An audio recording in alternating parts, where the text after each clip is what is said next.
Okay, it's been a couple of weeks since the last show, but with San Diego, etc., what are you going to do?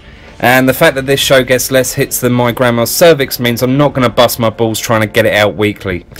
Anyway, Amazing Spider-Man 600 starts with Doc Ock being medically advised that he can't take any more hits to the head, which I thought was an enjoyable tribute to Rocky IV. I pick in the food. Rush for Deutsch. Proclamation. Man, you're 60. But as a standalone issue, it was quite dull. It has been known for months that this issue would contain the return of Doc Ock, Mary Jane and the wedding of Aunt May with a couple of guest appearances, and writer Dan Slott unimaginatively brings this melting pot to a mild simmer. Also, I know it was an extended issue, but art-wise, John Romita Jr. starts strong but gets more sloppy with each page. By the end he makes MJ look like a junky cross-eyed Jew. The backup stories fare no better, with an inexplicable story by Stan Lee, Zeb Wells ripping on the Spider-Mobile, very original, and Aunt May asking Uncle Ben if it's okay to get remarried. Why the hell would an 8-foot grizzly bear care? Oh no, wait, sorry, that was Gentle Ben. But if you read all the other Spider-Man titles, this is like the 5th time she has asked for a sign.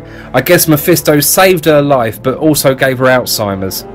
Also filling up the pages in this issue were covers you would never see, which were more confusing than amusing, and the one that still leaves me pondering is titled Shame of the Spider-Son, and I've got a few problems with the image. The first is maybe his son isn't a good diver because he's more spider than his dad, and spiders hate water. And also, Luke Cage is wrong. Diving skill alone is not enough to get you into the Avengers. Anyway, why is Luke's son black? Who is this kid's mother? The child he had with Jessica is a half-caste, or mulatto as Americans say. Also, is Peter ashamed that his son is not as good as a black person at sports? Hey Spidey, watch the Olympics, this is the norm, buddy. And this is a water sport, so Luke Cage's son may be able to dive better, but trust me, the Parker kid will be able to swim to the side a lot quicker. And why are they diving in costume anyway? Cage's kid will probably drown at the bottom of the pool due to the weight of his bling. All I can conclude is that maybe under the masks both children are black, and this would be the only explanation as to why both of them are allowed in the same pool together in the first place. All in all, not a great anniversary issue, and it was a far cry from issue 300, but I'm sure you'll pick it up anyway. And you'll probably pick up Hulk 600 too, but if you're a fan of the Big Green, don't, as he hardly appears in this issue. I'll come to the main story in a sec, because like Amazing Spider-Man, this also has backups. But the stuff that isn't reprints focuses on the supporting cast. Apart from the story by Stan Lee, but this involves him fighting Red Hulk and Wendy Hulk. And I guess even Stan has stopped reading this title, or he would have known that Wendy Hulk was the Hulk. Come on, it was only a few months ago, you senile old git. Even the mildly amusing Garuso Red, Blue and Green Hulk strips were ruined by being taken over by Loeb's wife, and were so soulless and unfunny that I can only assume she is still in the grieving process. On to the main story, and I hope if you bought it you thoroughly enjoyed the 3 pages that Jade Jaws appeared in. And because he gets depowered at the end of the story, it looks like the DC curse has become contagious, and like Batman and Superman, Hulk will no longer appear in his own comic. Many fans thought this would be the issue where Red Hulk is finally revealed as Wyatt Wingfoot, Red Hulk, Red Indian, get it? But this doesn't happen, and instead we have Jeff Loeb speaking to the audience through Ben Urich as he tries to convince us that there are bigger concerns than Hulk's identity and that we should keep buying the title. Which is bollocks. If Loeb was a better writer, he would have already made this reveal and have readers working on a new, bigger mystery. And if he was a better writer, I would have enjoyed something more in Ultimatum other than the art. Issue 5 concludes the mini and my interest in the Ultimate Universe. Though to be fair, most titles lost their way long before Jeff turned up, and the death of some B-listers is not going to solve anything.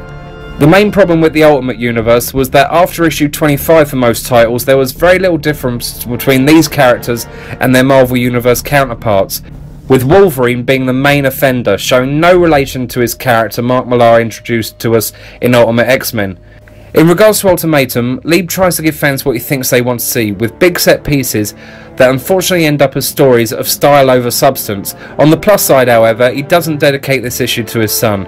Overall, I was entertained by Ultimatum, but only because I read it as a what-if story, which is how I read Ultimates Volume 3 when he took over from Millar. And I've just realised that Millar is coming back to the Avengers, so I might not be done with the Ultimate Universe just yet. Though I am done with the Fantastic Four. Issue 569 was the letdown I predicted in a previous show, and I'm not too glad about it, as I really hoped for better from this pair. But as the thoughts of the shit sandwich boys match my own, I will simply bid it adieu. Transformers All Hail Megatron 13 serves as an epilogue to the series, and though it did suffer from weaker art in later issues, it has been the best TF story that IDW has produced so far, which leads me to think that Simon Furman may have had his day. The first story in this issue shows Optimus Prime's usual post-battle, how would you describe it, Megatron?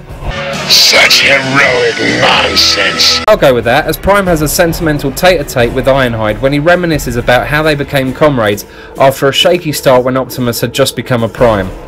The second story has Starscream trying to stabilise his shaky new leadership of the Decepticons, utilising his possession of the Creation Matrix, while Megatron sits on life support in Astrotrain. This fact, added to the coming soon picture of Galvatron, may mean that the story will follow similar lines to the movie. Alright, it's competition time now, and the question is, why hasn't Optimus Prime changed back into Orion Pax now that he no longer has the Matrix? It happened to Hot Rod. The best answer will be chosen from the comments below, and the winner will receive a limited edition variant print of All Hail Megatron number 12, available from the London Comic Con. This was only a print, so don't waste your time looking for it as a variant cover, but on with the reviews. And DC is trying to piss me off by slapping Blackest Night onto issues that have no relation to it. The first was Titans, now Tales of the Lantern Corps number 3, which retells the early days of GL's Arissa and Kilowog, with not a Black Lantern in sight or any of the characters on the cover for that matter, but kudos for the Baps anyway. Though this issue does have a redeeming quality with a black and white commentary on the first 11 pages of Blackest Night, and while Jeff Johns' comments aren't that insightful, the pencil detail of the art is exquisite. Not so the case in X-Men Forever number 4. As I've said before, I don't hate Tom Grummett's work, but it is unsuitable for this title. Someone told me that Marvel intend to replace him with ex artist Paul Smith, but he hasn't drawn a comic since 1985, so what fucking good is that? Like Ultimatum, if the story is weak, the art needs to be strong enough to compensate. If Chris Claremont had wrote this story back in the day, I would have been lapping up. But that time is past, so the plot points he introduces seems futile. Take the cover tagline for example, kiss titties, I mean this kitty's got claw. We know she doesn't keep it and Wolverine has to make do with two. We know that Wolverine's not going to stay dead, and we know that Sabretooth's not going to stay blind. So every step forward of the story is just one step that's going to have to be made back at the end of the series to return to the status quo. However, one plot point which would justify the title's existence is the return of young Storm, who appears on the last page to Gambit and is already in someone's crosshairs. Spider-Man has had his Clone Sagas and One More Days, so why not let the X-Men have their Bobby Ewing moment and say that Storm has been an imposter for the last 20 years? At least it would make her an interesting character again, and make us wonder who the imposter is, and did she marry Black Panther just for 50% of the vibranium?